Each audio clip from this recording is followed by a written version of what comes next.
Hey friends, it's Mike. It is Thursday, April 11th, 2019, and around 1:30 p.m. here on the East Coast. It's a beautiful day outside. It's sunny, mid 70s, so it's really nice, except for all the pollen that's coming down. In the southeast, we have the pollen from the pine trees, and it gets in the air, and it's like having the worst allergies. So you can't open your windows because if you open your windows, the pollen is such a fine dust.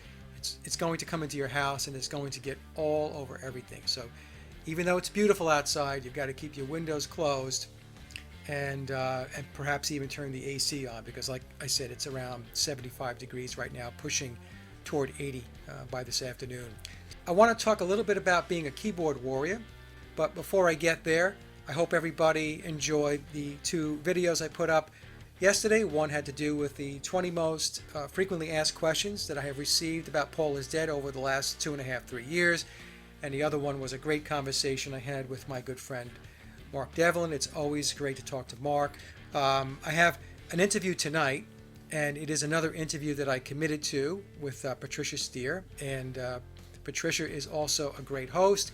And that show is going to be tonight, Thursday, April 11th, 2019 at 6 p.m. So if you go to Patricia's YouTube channel, Flat Earth and Other Hot Potatoes, I'm going to talk about Paul is Dead, and we're going to spend time talking about elements within the revised version of the memoirs of Billy Shears, the Blue Book. So, keyboard warriors. All I want to say is this. If you feel as if that you have information, that you have evidence, and you have proof, and you have a very solid theory, then what you should do is to do what I do and others do, is to go create content and go put your stuff up on YouTube, put it out on BitChute, put it out on DTube, go create a blog, a website, whatever. Create yourself a platform and a vehicle to get your information out versus trying to attach your wagon onto my vehicle. And this happens all the time. I don't know why it is that smart folks, some of these folks are smart folks, and they don't agree with me on certain facets of the conspiracy, and I don't agree with their version of it either. But that's okay. It's okay to agree to disagree. Like I've always said, I'm not trying to convince people or sell people on something. I'm just presenting my findings, my research, my logic, and then I put it out there. And if it resonates with you, that's great. If it doesn't resonate, then that's okay too. But trying to have a debate via comments, Mike, you don't do this, Mike, you don't do that, Mike, you never show this, you don't talk about that. And as I've mentioned many times, this McCartney conspiracy, along with other conspiracies and research that you'll do in the alternative and conspiracy arena, are very, very deep, and they're very time consuming. So you're not going to be able to cover every single base. I try to, and I honestly do look at everything that comes across my desk. So people will send me information and they'll say, what do you think about this? And what do you think about that? And I will take the time to go look at it. And I don't just do a kind of a cursory look at it. I will dig in. So the point I'm making is that it takes an awful lot of time to put this stuff together. I mean, just the voiceovers alone. People think voiceovers are easy. They're not easy. Okay? There's going to be many times you write out the script, the narrative, and you're reading it, and you flub it. So you got to re-record it and do it all over again. And then you have to edit it so you don't sound like a nitwit. Okay? So it takes a long time to do this. If you're putting a slideshow together, I do my slides in PowerPoint. It takes a lot of time to think through what you want on a slide, the sequencing and all that. And again, then you got to put the voiceover on it, and it's a lot of time. I am not into going back and forth with people who are telling me that I haven't looked at this, I haven't looked at that. Well, here is my response. You go look at it. You go present it, and you go communicate it out. Go create yourself a YouTube channel, all right? D2, BitChute, like I said before, and put yourself out there. You can't just sit behind your keyboard and be brave. That's not being brave. It's being a coward. It really is. And I'm talking to those people that want to duel with me and others who are doing this work, and they want to have this intellectual debate with you, and that's okay, okay? But it's not going to get done. It's not going to be fruitful, and it's not going to be productive by going back and forth in a comments section on Facebook or on YouTube. That's not going to accomplish anything. How are you going to get your opinion out? How are you going to get your theories out by doing it that way? How many people do you think are looking at that particular comment? You and me, and most likely just you, because when I see that stuff, as soon as I begin to read it, I know exactly where it's going, and I either ignore it or I'll type a little something out, okay, something that I've typed out a million times before, because this keyboard warrior stuff is not unique. For people like myself and others that are out there with our social media platforms, we see it all the time, all the time. And so in essence, you're trying to get your point across, but you're talking to yourself. That's what you have to understand. You don't have an audience. I might be an audience if you're putting something out there that I find interesting or intriguing. But if you're going to engage by saying that I'm avoiding stuff, or how could somebody not see this?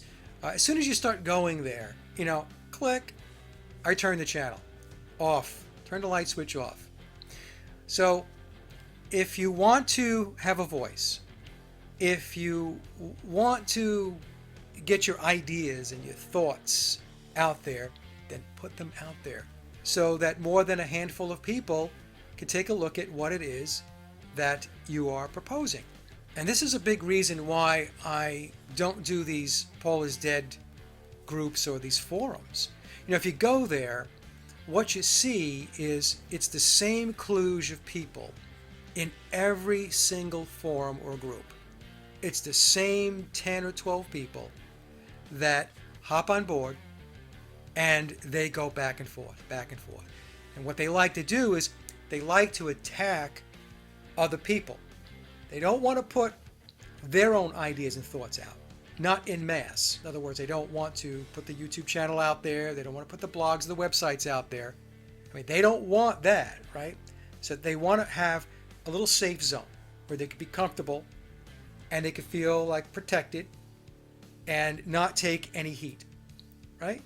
So that's their way of doing it. Whereas people like myself, Mark Devlin, others, Tina, Claire, all the other folks that are out there, Nick Colostrom, we put ourselves out there. Now, we don't all agree with each other, but that's okay, right?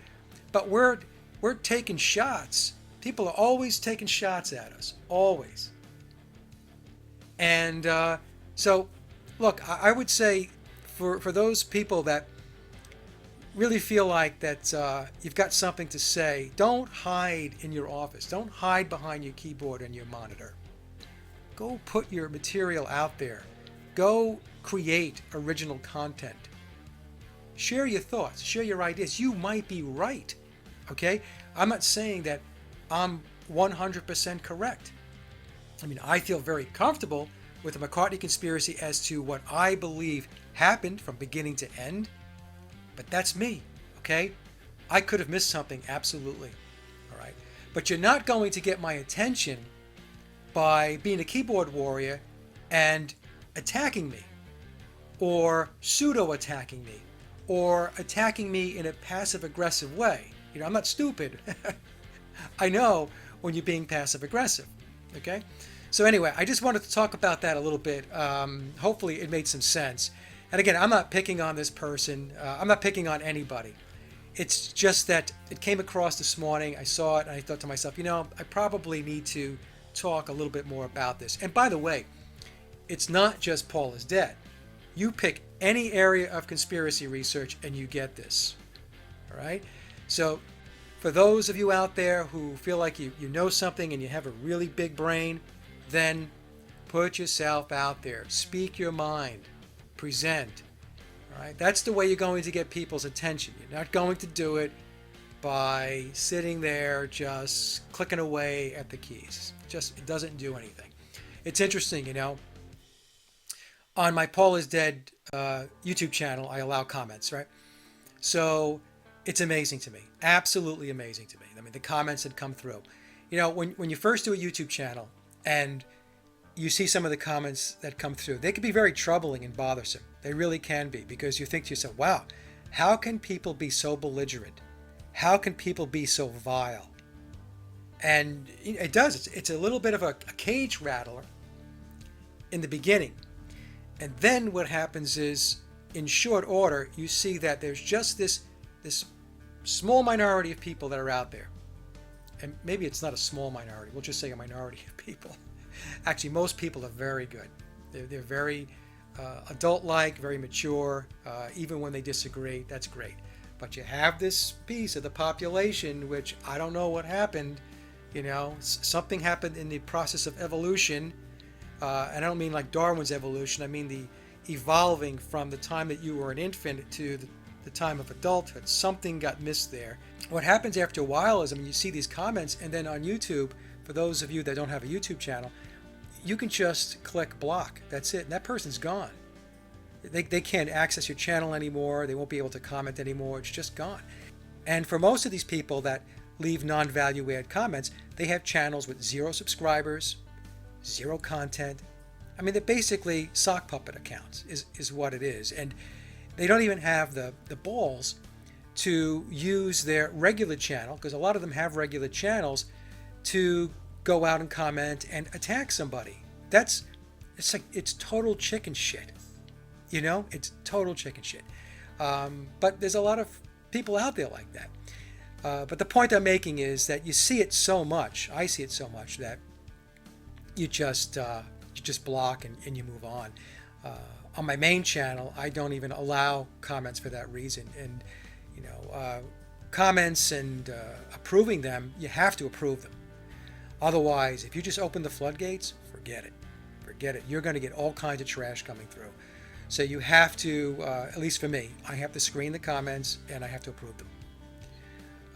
That's the way I do it. I know that Mark has disabled comments on his channel too for much of his stuff. It just gets to the point where we don't have the time to go through all those comments, or more importantly, the desire and the patience to deal with all of the negativity, all of the haters that are out there, all of the people who are the trolls that, oh my God, they're like a parasitical mindset. And what they want to do is they want to infect your channel. That's exactly what it's like. They want to insert an infection, and I won't allow it. I just won't allow it. Anyway, I don't want to babble on too much here. So that's the video for today about keyboard warriors. Thank you again, everybody, for all of your support. Again, I have the show tonight with Patricia at 6 p.m. Eastern Standard Time on Flat Earth and other hot potatoes. I have more formal presentations coming out to wrap up the whole Paul is Dead research piece of work that I'm doing.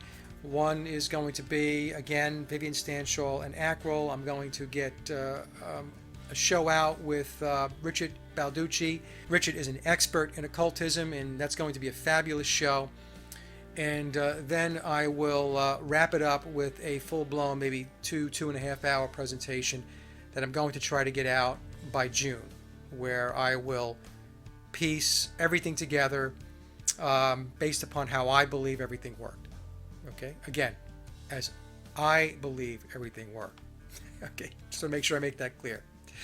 Okay, so that's it, everybody. Have a great day, and we'll talk soon.